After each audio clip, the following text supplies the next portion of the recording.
Nah, yang ingin kami sampaikan tadi sudah disampaikan oleh Bapak Menko dan ini juga disampaikan oleh Bapak Presiden bahwa tidak ada lagi untuk pembelian rokok dan kami akan pantau.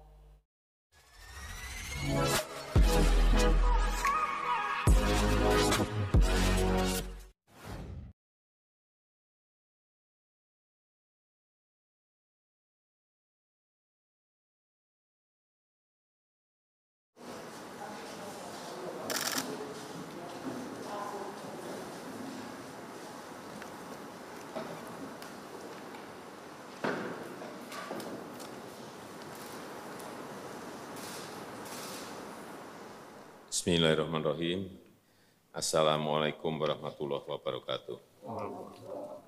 Selamat pagi, salam sejahtera bagi kita semuanya. Yang saya hormati Bapak Wakil Presiden, Bapak sekalian yang saya hormati, dalam rangka persiapan penyaluran bantuan sosial, pagi hari ini kita akan berbicara lagi, terutama ini untuk 2021. Kita tahu di APBN 2021 telah kita siapkan anggaran kurang lebih 110 triliun rupiah dalam melanjutkan program perlindungan sosial.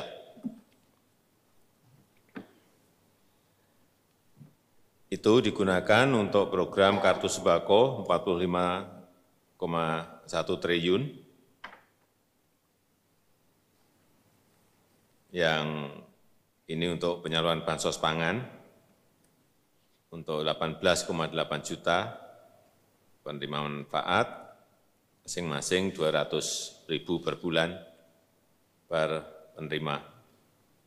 Kemudian PKH, Program Keluarga Harapan, disiapkan 28,7 triliun. Ini untuk 10 juta penerima selama 4 triwulan. Kemudian bansos tunai, ini 12 triliun untuk 10 juta penerima, masing-masing 300.000 selama 4 bulan. Kemudian program Kartu Prakerja, ini 10 triliun. Bantuan langsung tunai dari dana desa, ini BLT desa, ini 14,4 triliun. Kemudian ditambah dengan diskon listrik selama 6 bulan, ini 3,78 triliun. Yang kita ingin tekankan, yang pertama, bansos ini harus disalurkan dimulai bulan Januari. Saya sudah sampaikan ini pada Pak Menko, tapi ini ada Bu Mensos, Januari awal harus tersalurkan karena akan memberikan trigger pada pertumbuhan ekonomi. Kemudian yang kedua, yang dulu diberikan dalam bentuk sembako, terutama untuk Jabodetabek, sudah kita putuskan sekarang tunai lewat pos atau lewat bank, lewat banking system. Jadi jangan sampai mundur, bulan Januari harus sudah bisa dimulai karena ini menyangkut daya ungkit ekonomi, menyangkut daya beli masyarakat, konsumsi rumah tangga yang kita ingin ini bisa menggerakkan demand atau permintaan. Yang kedua, data penerima ini harus betul-betul sudah clear sehingga tepat sasaran. Libatkan daerah dalam melakukan perbaikan data. Kemudian yang ketiga, ini sudah saya ulang-ulang, jangan sampai ada potongan-potongan apapun, seperti kejadian di Bansos Jabodetabek. Betul-betul kirim ke akun rekening penerima manfaat. Jadi proses digitalisasi data bansos yang diintegrasikan dengan banking system, saya kira itu yang kita inginkan. Saya rasa itu yang bisa saya sampaikan sebagai pengantar. Saya persilahkan Menko atau Bu Mensos. Selamat pagi, Shalom, Om Swastiastu, Namo Buddhaya, Salam Kebajikan.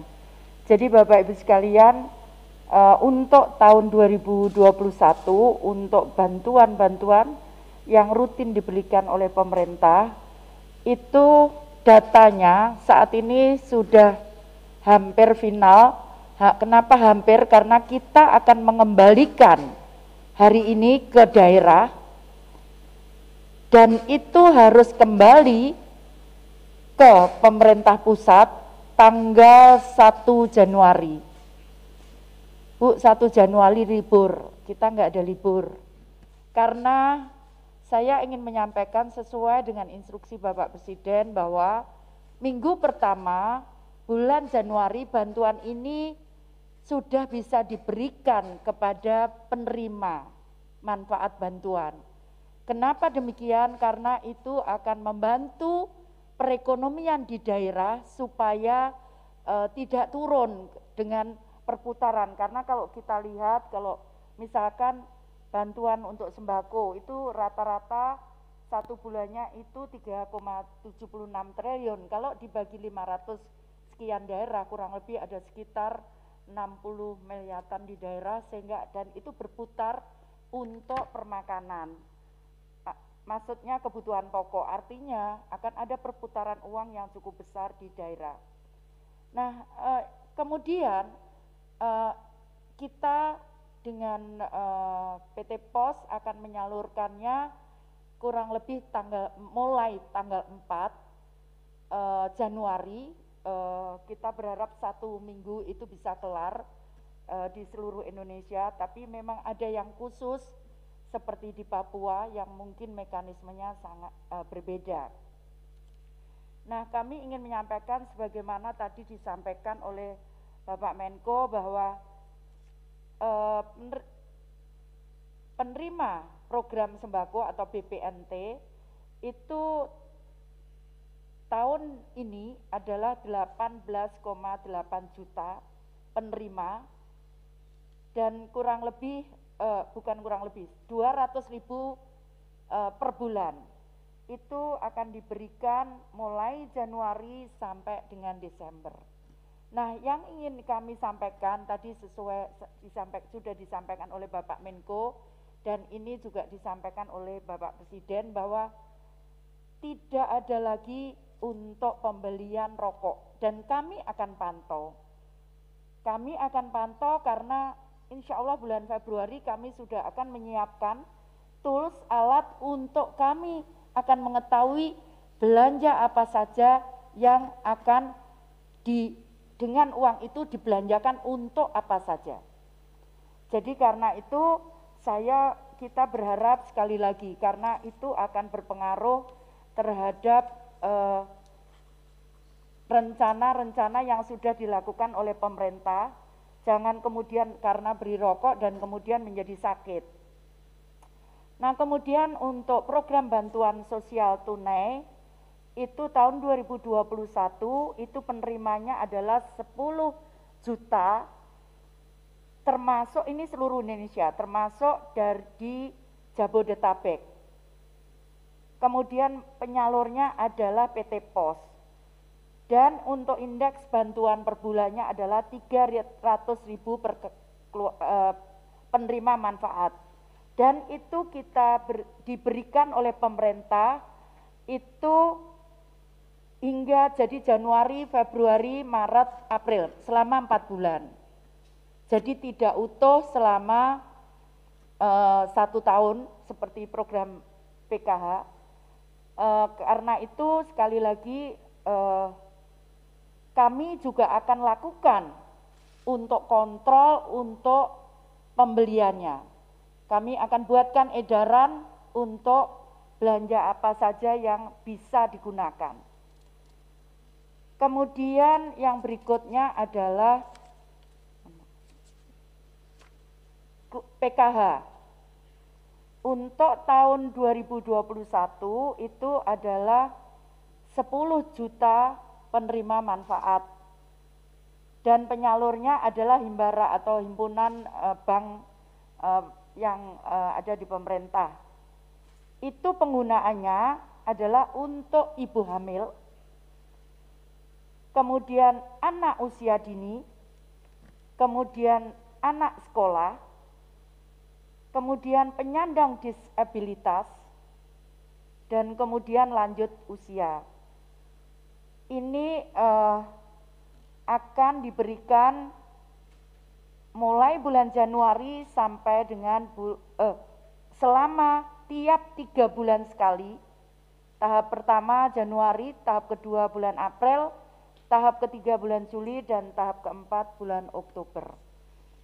Jadi Bapak Ibu sekalian, sekali lagi tadi instruksi seperti yang sudah disampaikan oleh Bapak Menko, bahwa instruksi Bapak Presiden adalah tidak ada penggunaan untuk pembelian rokok. Kami akan bicarakan kalau itu terjadi, mekanisme itu terjadi, maka kami akan lakukan evaluasi untuk penerima bantuan. Karena sekali lagi jangan sampai penerima bantuan ini untuk kesehatan namun kemudian ada masalah karena digunakan untuk rokok. Dan kemudian untuk sembako nanti akan kita adakan, tadi kami sampaikan ada mungkin sekitar, karena Januari harus segera, maka pada bulan Februari ada mekanisme yang akan kita perbarui yang lebih mudah namun kita lebih detail untuk melakukannya, karena ada feedback. Jadi bukan hanya kami memberikan bantuan, tapi ada pelaporan juga untuk penerima bantuan, sehingga kami harapkan tidak ada lagi yang berusaha memotong, karena laporan-laporan itu akan masuk di kami di dalam proses setiap penerimaan bantuan kepada para penerima bantuan. Jadi akan ada mekanisme laporan yang lebih detail, sehingga kita berharap sekali lagi tidak ada pemotongan atau penyelewengan bantuan itu. Itu saya kira. Terima kasih. Wassalamualaikum warahmatullahi wabarakatuh.